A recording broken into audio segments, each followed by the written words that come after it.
আসসালামু আলাইকুম। সংবাদে আপনাদের সবাইকে স্বাগত জানাচ্ছি। আমি ফিরোজ তোহা। শুরুতেই আরবে কেবলস সংবাদ শিরোনাম। বাংলাদেশের সর্বশেষ গুরুত্বপূর্ণ আপডেট সংবাদে আপনাকে স্বাগত। শুরুতেই সংবাদ শিরোনাম, পরে বিস্তারিত।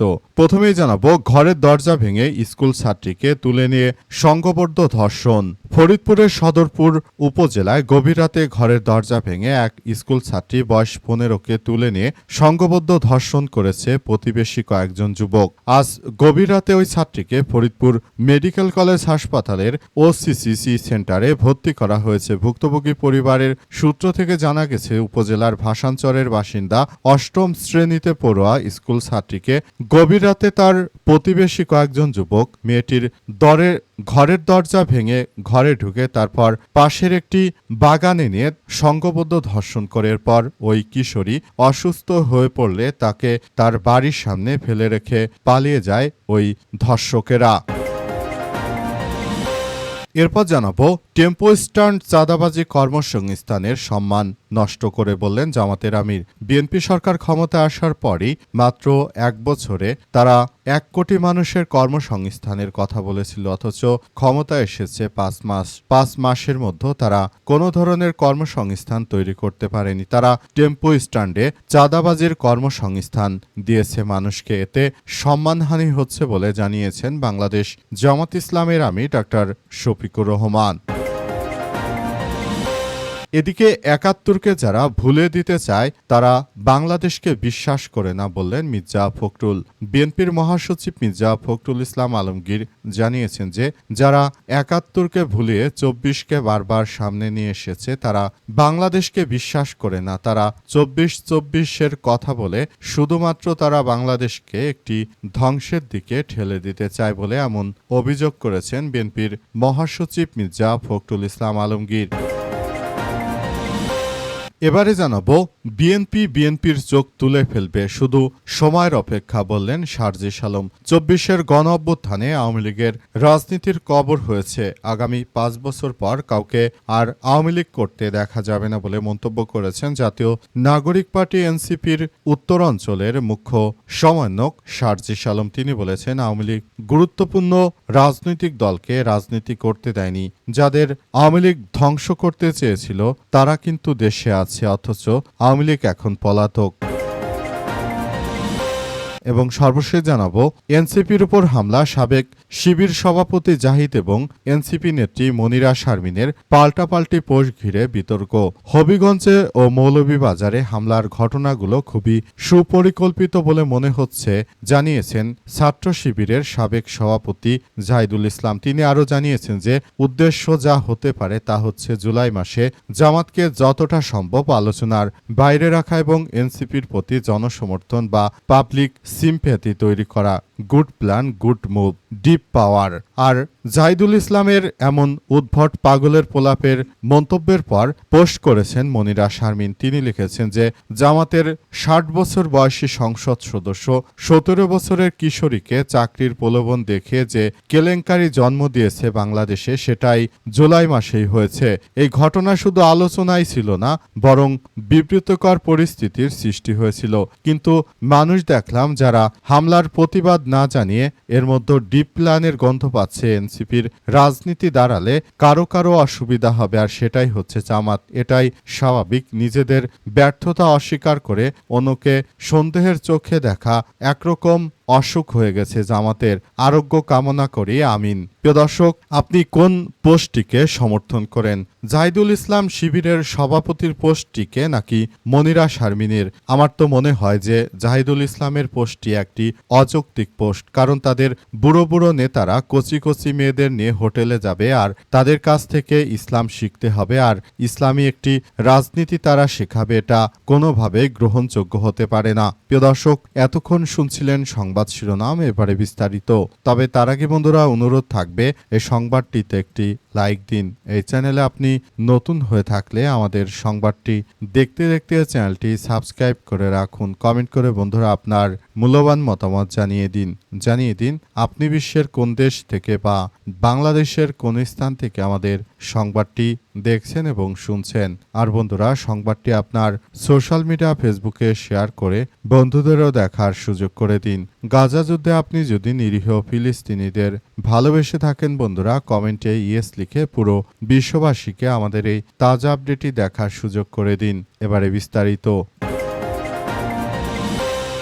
দরজা ভেঙে স্কুল ছাত্রীকে তুলে নিয়ে সংঘবদ্ধ ধর্ষণের অভিযোগ। ফরিদপুরের সদরপুর উপজেলায় গভীর রাতে ঘরের দরজা ভেঙে স্কুল ছাত্রী 15কে তুলে নিয়ে সংঘবদ্ধ ধর্ষণের অভিযোগ উঠেছে প্রতিবেশী কয়েকজন যুবকের বিরুদ্ধে। আজ ওই ছাত্রীকে ফরিদপুর মেডিকেল কলেজ হাসপাতালের ওসিসি সেন্টারে ভর্তি করা হয়েছে।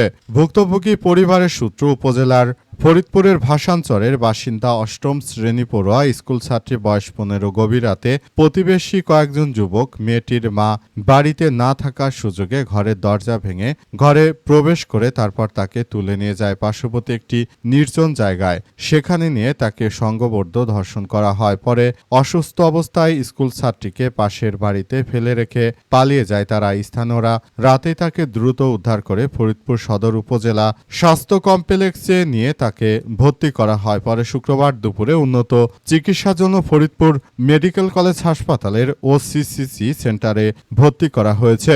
ভুক্তভোগী স্কুল ছাত্রীর খালা জানান যে গত বৃহস্পতিবার দিবাগত রাতে বাড়িতে আমার 2 ভাগ্নি ছিল, ওর মা অন্যরা বাইরে ছিল।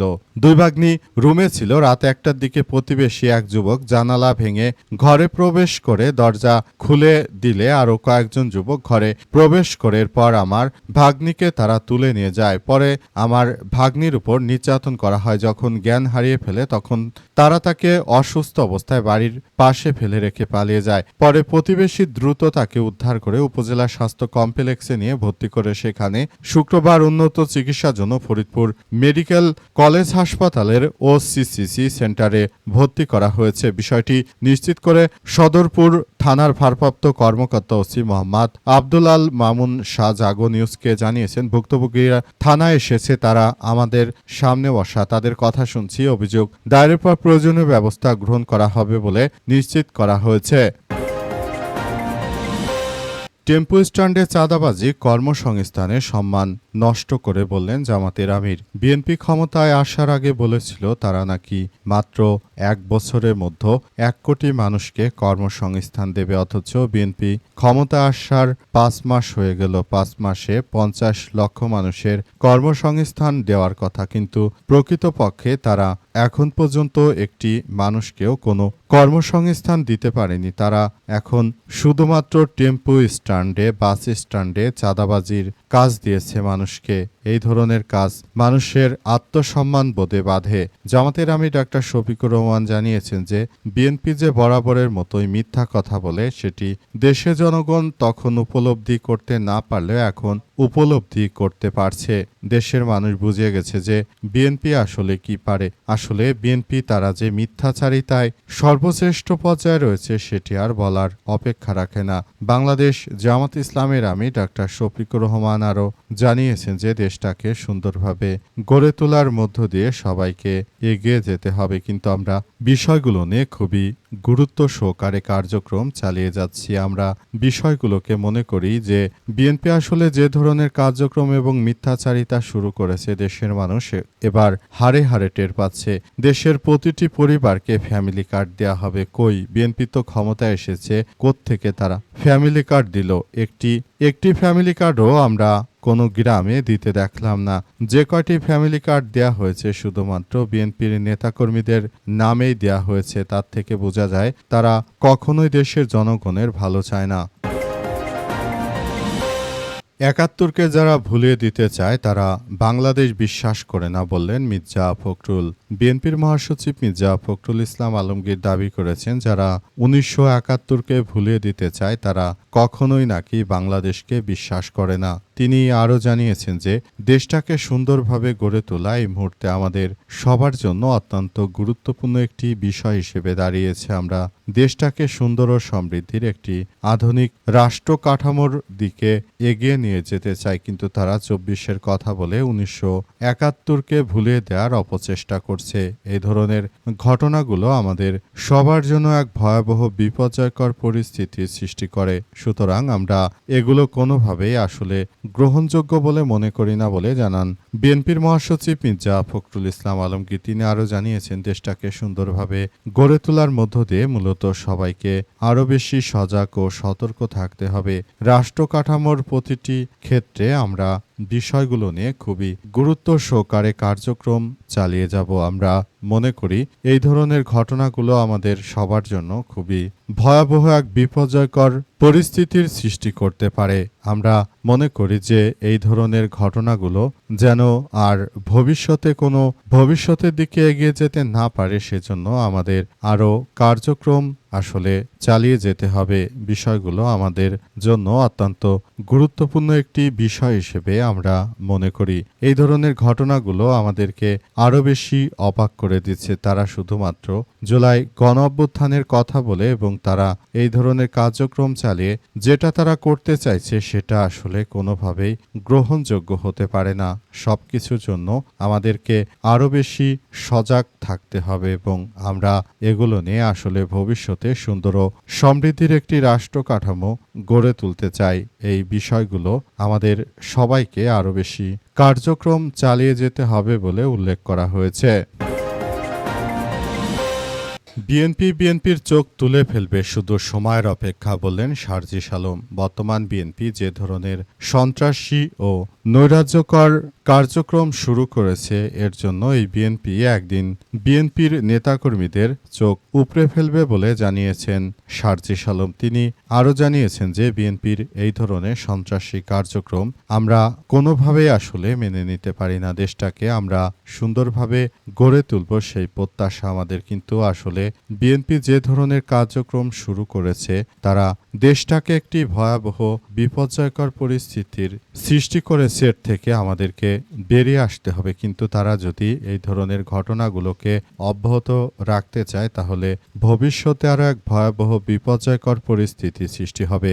এই বিএনপি একদিন ভবিষ্যতে বিএনপির নেতাকর্মীদের চোখ তুলে নেবে। আজ তারেক রহমান যে কাজটি আমাদের সঙ্গে করলো এর জন্য তাকে অবশ্যই বড় ধরনের দায় নিতে হবে বলে জানিয়েছেন সার্জিস। তিনি সবাইকে উদ্দেশ্য করে বলেছেন যে এদিন তো দিন নয়, আরও দিন আছে, এই দিন নিয়ে যাবে সেই দিনের কাছে।